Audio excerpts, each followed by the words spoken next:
Hello. তো আজকে চলে গেছিলাম আমার একটা ফ্রেন্ড কাম দিদির বিয়েতে। তো ওখানে গিয়ে দেখলাম ও তো এখন ফটোশ্যুট করাতে ব্যস্ত আছে।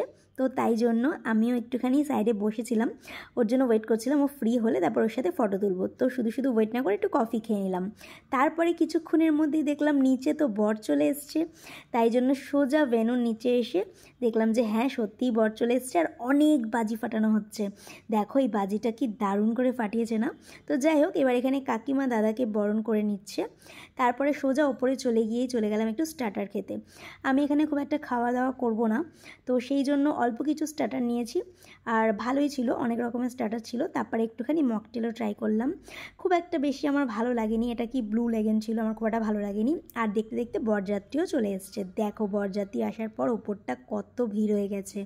তো যাই হোক, এবার তোরা বিয়েতে বসে গেছে আর দুজনকে খুবই মিষ্টি লাগছিল। বিশেষ করে দেখো ওকে কতটা মিষ্টি লাগছে।